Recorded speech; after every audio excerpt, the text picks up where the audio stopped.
Hello, everyone. Welcome to KrystalBall Chronicles podcast, where we share insights from our inspiring guests in the world of leadership and coaching. In today's podcast, we have an experienced CHRO who is now the founder and CEO of a startup called KrystalBall. She is an award winning executive featured in Economic Times, Women Ahead, and Business Today, to name a few. Let's welcome Smriti Krishna Singh. Hello, Smriti. Welcome to KrystalBall Chronicles podcast. Hello, thank you so much, Rohit. My privilege, as I said. Thank you. How are you doing? Very well, thank you. How are you? I'm good, thanks. So weather is getting better. Summer is coming now. Finally, we can say it's been pretty cold. So past weekend was been pretty nice here, actually. Yeah, Okay, you're lucky you're not in Bangalore. There's a heat wave going on, and I know. it just rained like a few minutes back. So that's kind of a relief from this hot temperature right now. Yeah, I know. I know. I was in India last year in May, so I could imagine. Yeah, cool. Yeah. So before we start, Smriti, I wanted to ask, when and how did you think about starting a new business, starting a startup, and founding a startup? Yeah, that's a great question. So actually, I have been wanting to start my own business, start my own company since about maybe 2000, the year 2000. And it just didn't happen because I just kept getting pulled into various jobs in my current company, sorry, in my then company. And then from there, even when I wanted to shift and I thought, okay, let me start up, then there would be this offer from another company. And so I just kept going from one company to the other, thinking that this would be my last job and then I would start up. And then, to answer your question, the idea of starting up has been in my head for a very, very, very long time. It just took me about 20 years to actually get to it, right? So why Yeah. why crystal ball? Yeah. So, my vision on the company is to be able to simplify life through technology, and a lot of that comes when you are actually able to predict the future, and like how fortune tellers used to predict the future, just looking into like the mythical crystal ball. The idea of crystal ball is to be able to offer predictability to our customers by using data, right? So what the fortune tellers used to do in history or whatever we read about it, is what we've translated into the modern day crystal ball is data, studying that data, being able to pull out insights from that data, and being able to predict trends, right, for our customers. So that's how the name crystal ball sort of came about. Yeah, wonderful name. Now I can connect it, right? So earlier I wasn't able to connect, but now you mentioned your vision about it. So yeah, so now I can connect why is crystal ball. Brilliant name. Mm, yeah. So what is your philosophy or approach to leadership as a startup founder? Yeah. I mean, I think if you think of spokes of say a wheel, right?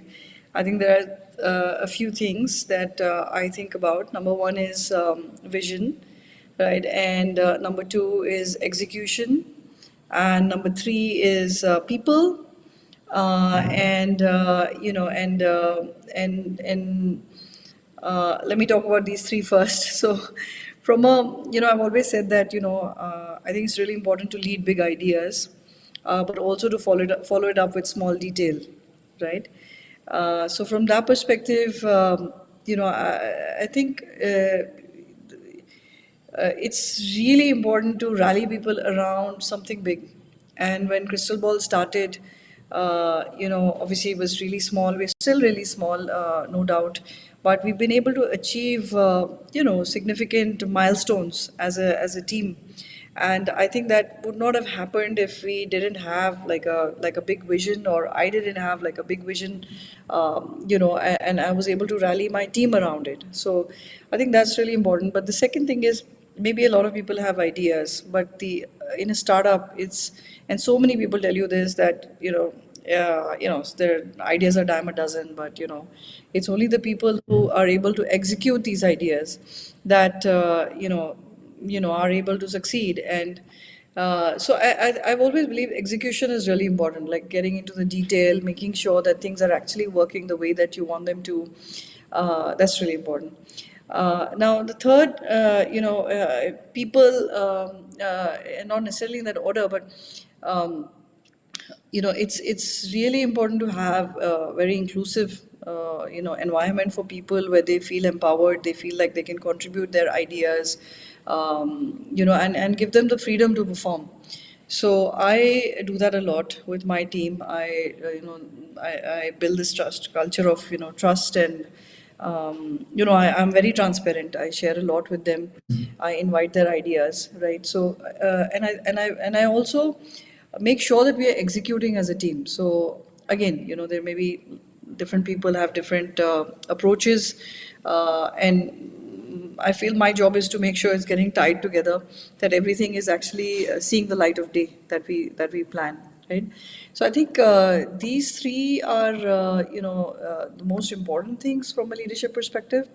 And we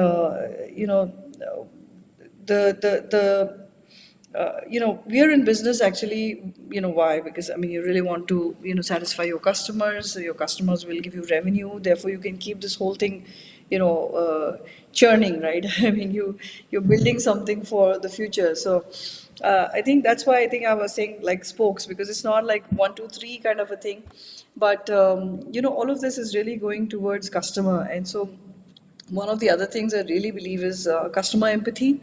So, we are a product company, and our product philosophy is people before product, right? So, which helps drive, every time there's an idea to do something which is technologically great. The question we ask ourselves is, do the people really want it, or is how is this going to simplify their life? Right. So I think that has led us to create a product that every time we have pitched it, we've always got positive feedback. Customers are really happy with the product. They feel like they've never seen something like this before. Even people who've been in the industry, hospitality industry, which is what we serve, for 23, 25 years, have said, look, we've never really seen something like this. When we ask them for feedback, then they tell us that, look, I think you've thought of everything.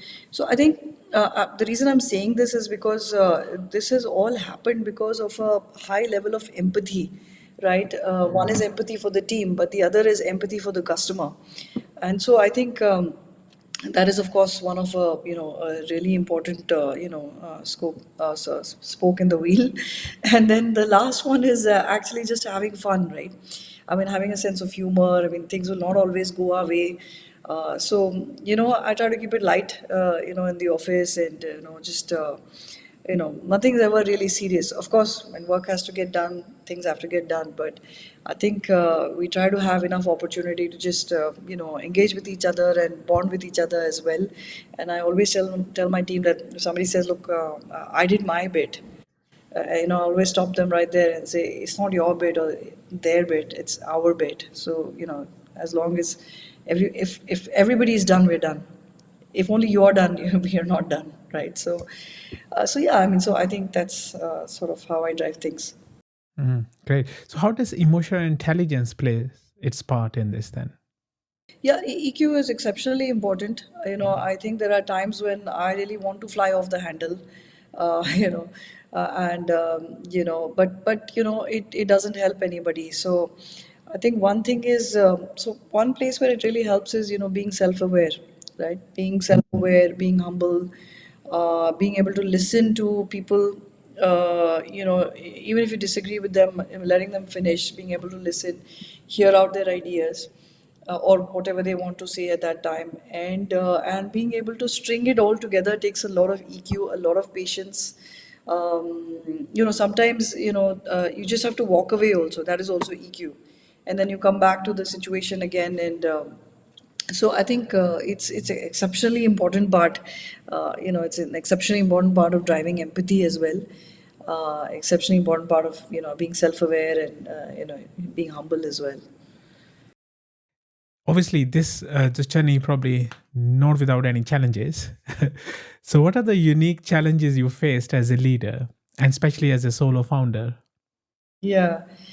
Um, I guess you're building something that doesn't exist, right? So there are definitely times of self doubt, right? So I think you have to stay resilient and you have to think it through many times. And then there are people who have made it before you, and when you reach out for advice, and if one of those people says that, hey, I think this is a really hard problem to solve, I don't think you should do this, or maybe you should do that, or maybe so I've always sort of taken all that input and thought through it and thought, I mean, okay, this person has made it, so they probably know something that I don't.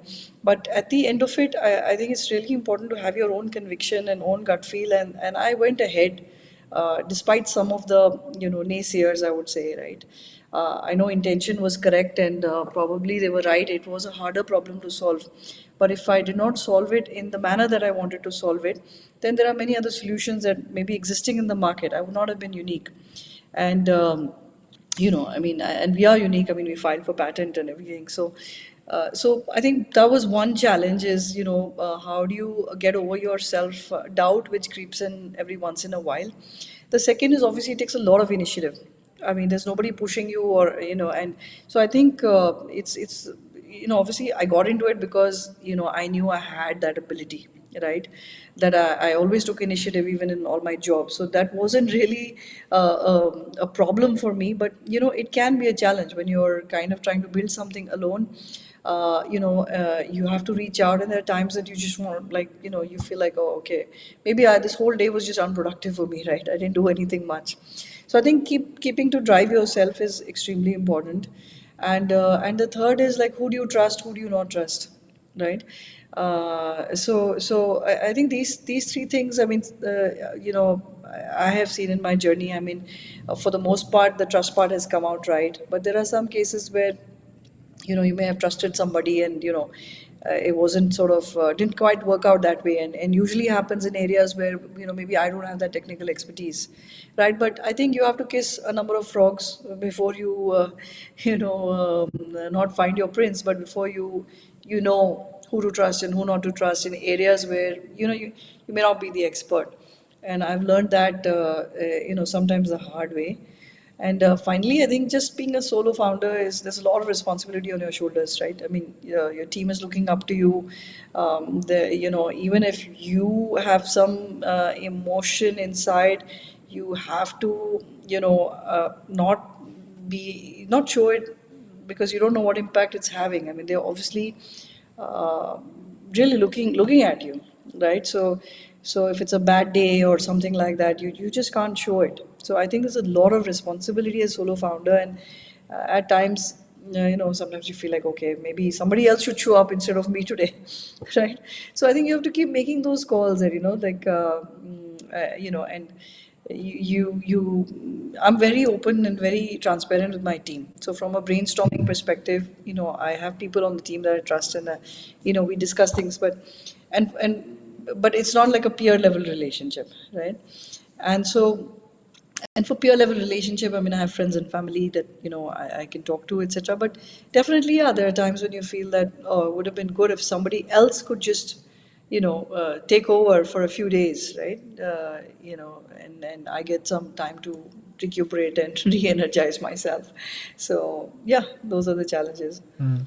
So you remember you mentioned just now regarding someone else can take over. So how would you like then cultivate and nurture the leadership capabilities in your team, Yeah. as obviously the company on a scale?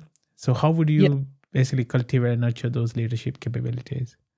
Yeah, I think empowerment is very important, Rohit. They must feel empowered. They must feel like they can expand the boundaries of their thinking and their doing. And I feel my job is to coach them to be confident enough to do that. And that has really worked for us. I mean, I have a young team, and they are really, doing things which sometimes just, blow my mind. I mean, in terms of the kind of things that they're able to get done. And I believe that's really important to give them. And and you keep doing that, then one day they will surpass you, and that day should come, right? I mean, that day should come, and I don't fear that day. So I'm very generous with my whatever I have to give in terms of learning, and I do push them as well, right? So it's not all like, I trust them, I empower them, but I also push them and I challenge them a lot, right? So, that's my approach. I mean, someone else may have a different approach to that. Yeah. Obviously, in this journey, there are a lot of things which may change because we live in a VUCA world. We live in a time of rapid change. So, how would your leadership philosophy or the learnings in this constant change environment will basically be more adaptable as you go in longer in your journey? Yeah. Yeah, I think part of leadership is being more adaptable. It is extremely important to be adaptable because things do change. And again, I think it's important not to have an ego, to not be married to just one way of doing things. And if I, let's say, take an analogy of a captain on a ship, maybe the ship is going through choppy waters, right? And I mean, as long as your goal is clear, vision is about having a clear goal. But the path to getting to that goal may change. You may have to, as that in that captain example, you may have to navigate in a different way than what you thought because suddenly the waters, have shifted. They've shifted their force, and you have to navigate differently, etc.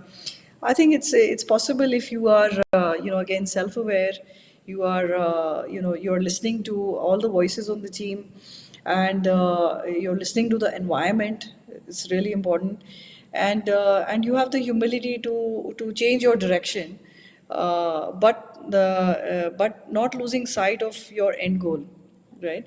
I think that's really important because if you keep changing your direction and keep changing your goal, that's a problem. But adaptability is not about necessarily changing the goal. It's about changing how you get to that path, how the path may change basically to that goal. Yeah. And you mentioned regarding your team, bringing more empowerment in the team and looking at the future. What are the most important traits or skill you look for when you're hiring, say, members of your leadership team? Yeah. The first thing I look for is,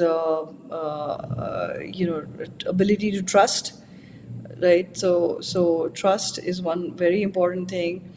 I look for integrity, high levels of integrity. I look for skills for sure. I mean, if they're coming for an engineering job or, they're coming for a sales or marketing job, and if I need those skills, I do look for, a track record of success if it's somebody that is a little bit senior. And if it is not senior and if it is a fresher, then I definitely look for hunger, right? Are they really hungry to prove themselves, to themselves or to the world? They need to have that hunger. And finally, the entrepreneurial spirit, right? That has to be there, that willingness to do anything that is required, and I mean, I do it myself. I get my hands dirty. I clean my own desk. I mean, there's no shame in that kind of stuff. And I think it's it's important if you to just otherwise, there's a client issue or something, and let's say this person is at a client, and they feel like, oh, this job is too below me, I'm not going to do this, and this is something, that's a problem for me. So I look for somebody who can just get on with it. There's just they have good learnability. They can get on with it. They can be part of the team. They understand that this is about building a company is about not just your being great as an individual, but also making sure that the team is succeeding with you, right? And supporting your team. So yeah, I think those things are really important for me, in addition to the actual skills that they bring in their specific functional area. And if somebody brings exceptional skills but doesn't have any of this, I would not hire.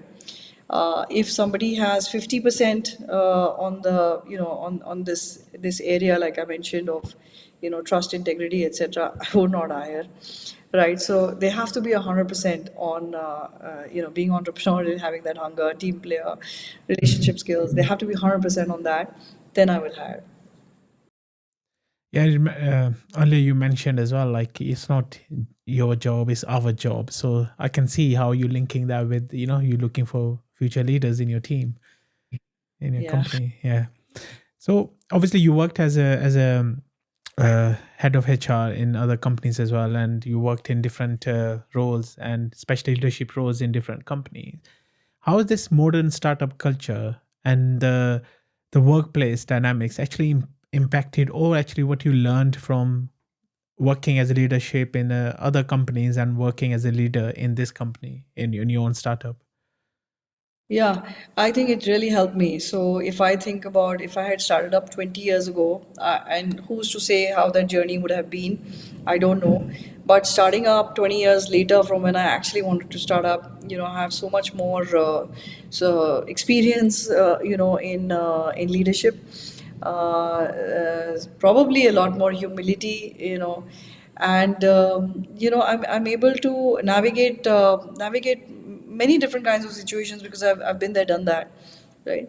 And I always operated, even though I work for Fortune 100 companies, I always operated in the way that I described to you, which is I was hungry, hungry for growth. I was, a team player, I didn't have any hang-ups. I just got on with it. I know work was too menial for me. So I guess I always operated in like a startup mode, even when I was in large companies. I never had this whole ivory tower. So it was very easy for me to give it all up. Actually, that was one very important thing. Having said that, it does bite you, right? It does pinch you because, you're not getting a regular salary. You don't have any of the benefits, and people may have actually just, sort of maybe served you, right? Are people that, sometimes, they may ask you, hey, so what's your name? Or something. I mean, maybe something very innocuous, very innocent. But, sometimes it just sometimes some of the things may hit you, and they have. But I would like to believe that very few things have hit me that, oh, I don't have this or I don't have that or whatever, because I guess just intrinsically I'm not I've always had confidence. I've always felt that, I will go to zero and come back up. And that's literally what has happened with me, actually. I was, at a peak in my career, and literally just, plummeted to zero with the startup, and just sort of climbing back up, and hopefully I will, right? So You will. that's the dream. That's the dream every startup founder has. No, you will, Smriti. I've seen you. We worked not work together, but at least we were part of a coaching cohort. So I wanted to ask actually, because this podcast is about leadership and coaching as well. How does actually coaching help you to become a leader, better leader, or help you in this startup journey? Yeah. See, I think it's helped a lot, right? I mean, again, a lot of the self awareness that comes from actually learning principles of coaching, the tools, that we get. And I mean, running a business actually is, once you have the idea, once you have the vision, once you have moved along, to a certain level with that idea, then it is all about people, right? And I remember one of my CEOs in one of my Fortune 100 companies had mentioned to me that once he had said to me that, look, you're so good with people, you should be running a business. And at that time, it made no sense. We had just joined him as a CHRO, right? And then he said, no, no, no, running a business is all about people, and you're so good with, assessing people, knowing what's going on, etc. You really should be running a business. And sometimes I have thought about that right now, and I feel that actually he was so wise and he was so right, because I'm not saying I'm a great, business person or something, but I do feel like our product, which is built out of customer empathy, is because of that ability that I had, on people. And I was just in HR for such a long time. It taught me so much, right? And as a business leader, you need to, you need to be able to coach people. Every person is different, as you know, Rohit. I mean, Yeah. you've done coaching for a very long time. Every person is different. How do you keep that diversity in each person, keep their individuality, but also also get them together as a cohesive whole, right? As one team, requires tremendous amount of coaching almost daily, right? Reading the people, reading the, and helping them find themselves, right? I mean, that's what coaches do. I mean, you're not sort of directing them all the time. You're just trying to help them realize what their strengths are and what are their areas that can pull them down, and supporting them on that. So it's an incredibly important part of I think any leader's job, and I try every day to do that for my very very small team. Brilliant. Before we end, I want to ask you what tools or tips you want to give to some people who want to start a startup. Okay, I think you should be ready to be in it for the long haul. Things may not always work as per the timeline that you want, so you have to really, really want it very badly, and know why you want it. Right. In my case, like I told you, I mean, I wanted to start up for a long time because I wanted to build products. I wanted to build a good company with good people. And I had been as a CHRO, you are sort of on the core leadership team, as a confidant to so many CEOs, and I think I did my best to be that for different CEOs that I supported. And I also wanted to be sort of in the lead role, and uh, you know and not just be in an advisory position, right? So I'm doing that with all of its roses and thorns, as they say. So I would say that you really have to be ready to be in it for the long haul, number one. Number two is humility is exceptionally important. You have to be able to roll with the punches. There'll be quite a few punches. You have to be able to roll with it. And third is confidence. I mean, like I said, many people will tell you many things. You need to definitely take everything into consideration, but then make your own decision, right? So I guess that leads me to saying you got to be really decisive, right? There'll be so many decisions you have to make, and you're the only person who can make it. So and finally, relationships. I feel like in my first year of startup, I feel like I was very grateful that it was my relationships that carried me through, and just, and when I say that, I don't mean like I got business or anything like that through it, but just like guidance, like telling me, like on things that are areas that I didn't really know, hey, this is how it works here, blah blah blah. I really feel grateful and blessed that I had those relationships, and that's one thing I feel that, okay, fine. At least in my 20 plus years of career, one thing I gained was relationships, and these are like across the globe relationships, right? And it made me feel really, again, humble and grateful for that. So I think it's important to have all of this sort of in place, or have the ability to build all of that if you want to start up. Mm, brilliant. And I can say I can vouch for the traits you just mentioned. Relationships, which is in people person. I can see that, right? So we known each other now 3 years now, I think. So Yes, we still, yeah, it's we been still, years. yeah, I know 3 years now. So we still keep in touch, and then you always share all the feedback, to me myself, how I can get better. So massive gratitude to you as well on that. So I can see that traits, showing up. Yeah, Yeah, thank you. But yeah. maybe sometimes keep my mouth shut and not share.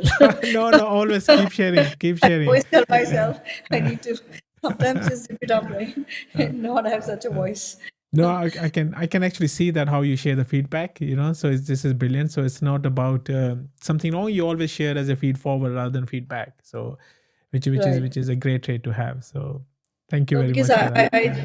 no, not at all, Rohit. I mean, I thank you actually for, because I always think twice before sharing any feedback, but I think you've always, like, taken it as, so well. I mean, and I mean, for me, it always comes from a place of good intent, right? To share, because I want to see the person grow, I want to see the person do better, or and sometimes it doesn't translate into that for the other person. So that's why I have to sometimes tell myself I just gotta shut up, because they may not be ready for the feedback. But anyway, my feedback for you was all positive, so you should be totally ready for it. I think No, you're doing no. great job with everything, Thank and you. Thank you. so happy, so No, happy no, to see your keep. growth. Thank you. Keep giving us feedback, and so before we go, actually, so obviously, if anyone in hospitality industry Yeah. listening to this podcast and watching this, how can they get contact with you, and or with the company, so they can discuss what you guys Yeah. do. Yeah, sure. So, hello at crystalball.com is the easiest way to get in touch. We have a website, crystalball.com, and our contacts are listed there as well. So, multiple ways that they can reach us. My email is also on the website, phone number, everything is there. So, yeah, they can reach us in any which way, or through you. Oh, through me, yeah. So I can always vouch for it. Is this Right. Krista with K, right? Not C. So yeah, Crystal with K. yeah. KRISTALBALL. BLL. Cool. Thank you very much, Smriti. Thanks for coming into this space. I know you're very busy, but you took some time out for speaking to us, and massive gratitude. And we wish you all the luck for your startup. Thank you, Rohit. It's a really privilege to be on your podcast, and thank you so much for inviting me. Thank you.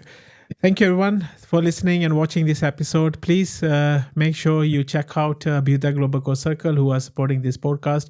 Me and Smriti both did our coaching training from Bhuta, so we are very grateful for them. And thank you, everyone. Take care, stay safe, and have a good week. Bye bye for now.